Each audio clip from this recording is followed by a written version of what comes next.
কাদিয়ানীদেরকে অমুসলিম কাফের ঘোষণা করে সংসদে আইন পাশ করবেন, এটা আমাদের এই সরার উদ্যান থেকে আজকে দাবি থাকবে। বর্তমান সরকার পুরো বাংলাদেশের জনগণের ভোটে নির্বাচিত সরকার নয়। এই সরকার হলো, আমি বলবো, একটা চমকের মতো সরকার। এই সরকারের কাছে আমরা উদাত্ত আহ্বান জানাবো যে যেহেতু একটা সুযোগ এসেছে, আপনারা একটা চমক দেখাবেন। আজকে কাদিয়ানীদেরকে অমুসলিম কাফের ঘোষণা করে সংসদে আইন পাশ করবেন, এটা আমাদের এই সরার উদ্যান থেকে আজকে দাবি থাকবে। আর সাথে সাথে আমরা 53 বছর দেখেছি বারবার উলামায়ে কেরাম এবং মুসলমান আমরা রাস্তায় এসেছি।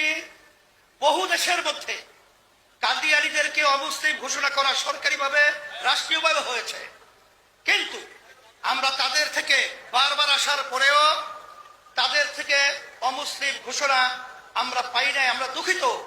এর জন্য আমি সকলকে উদাত্ত আহ্বান জানাবো, 5ই আগস্টের পরে বাংলাদেশের ভিতরে ইসলামের উত্থানে একটা সুযোগ এসেছে।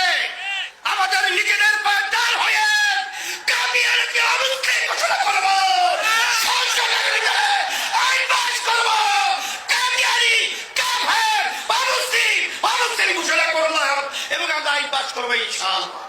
সর্বোচ্চ আহ্বান জানিয়ে আপনাদের সকলকে সুস্বাস্থ্য কামনা করে শেষ করছি।